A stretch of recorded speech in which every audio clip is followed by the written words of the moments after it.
হযরত মুআজ ইবনু জাবাল রাদিয়াল্লাহু তাআলা আনহু হতে বর্ণিত। তিনি বলেন, একদিন রাসূলুল্লাহ সাল্লাল্লাহু আলাইহি ওয়াসাল্লাম নিত্যদিনের অভ্যাসের বিপরীত ফজরের নামাজে আসতে এতটা দেরি করলেন যে সূর্য প্রায় উঠে। এর মধ্যে তাড়াহুড়া করে তিনি আসলেন। সাথে সাথে নামাজের ইকামত দেয়া হল। নবী সাল্লাল্লাহু আলাইহি ওয়াসাল্লাম সংক্ষিপ্ত করে নামাজ আদায় করলেন। সালাম দেবার পর তিনি সাল্লাল্লাহু আলাইহি ওয়াসাল্লাম উচ্চকণ্ঠে আমাদের উদ্দেশ্য করে বললেন, তোমরা নামাজের কাতারে যেভাবে আছো সেভাবে থাকো। এরপর তিনি সাল্লাল্লাহু আলাইহি ওয়াসাল্লাম আমাদের দিকে ফিরলেন ও বললেন, শুন, আজ ভোরে তোমাদের কাছে আসতে যে কারণ আমার কাছে বাধা হয়ে দাঁড়িয়েছিল তা হল, আমি রাতে ঘুম থেকে উঠলাম, অজু করলাম, পরে আমার পক্ষে যা সম্ভব হল নামাজ আদায় করলাম। নামাজে আমার তন্দ্রা ধরল, ঘুমে অসাড় হয়ে পড়লাম।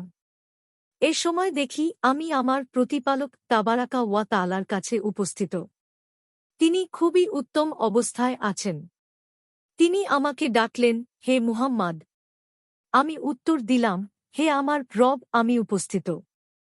তিনি বললেন, মালাউল আলা অর্থাৎ শীর্ষস্থানীয় ফেরেশতাগণ কি নিয়ে বিতর্ক উঠছে? আমি উত্তরে বললাম, আমি তো কিছু জানি না, হে আমার রব। এভাবে তিনি আমাকে 3 বার জিজ্ঞেস করলেন। তারপর দেখি তিনি আমার 2 কাঁধের মাঝখানে তাঁর হাত রেখে দিয়েছেন। এতে আমি আমার সিনায় তাঁর আঙ্গুলের শীতলতা অনুভব করতে লাগলাম। আমার নিকট তখন সব জিনিস প্রকাশ হয়ে পড়ল। আমি সকল ব্যাপার বুঝে গেলাম। তারপর তিনি আবার আমাকে ডাকলেন, হে মুহাম্মদ। আমি বললাম, আমি উপস্থিত, হে পরওয়ারদিগার।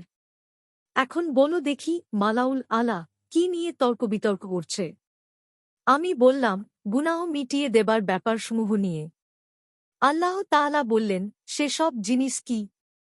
আমি বললাম, নামাজের জন্য মসজিদে যাওয়া, নামাজের পরে দুয়া ইত্যাদির জন্য মসজিদে বসা এবং শীতের বা অন্য কারণে উজু করা কষ্টকর হলেও তা উপেক্ষা করে উজু করা।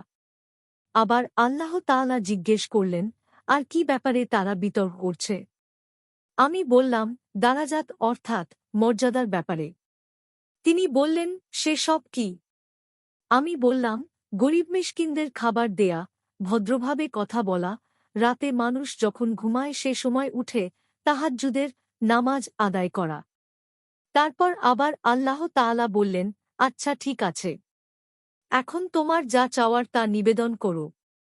তাই আমি দোয়া করলাম, হে আল্লাহ, আমি তোমার কাছে নেক কাজ করার, খারাপ কাজ থেকে বিরত থাকার, মিসকিনের বন্ধুত্ব, তোমার ক্ষমা ও রহমত চাই।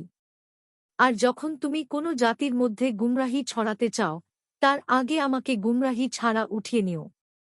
আমি তোমার কাছে তোমার ভালোবাসা আর ওই ব্যক্তির ভালোবাসা চাই যে তোমাকে ভালোবাসে, আর আমি এমন আমলকে ভালোবাসতে চাই যে আমল আমাকে তোমার ভালোবাসার নিকটবর্তী করবে।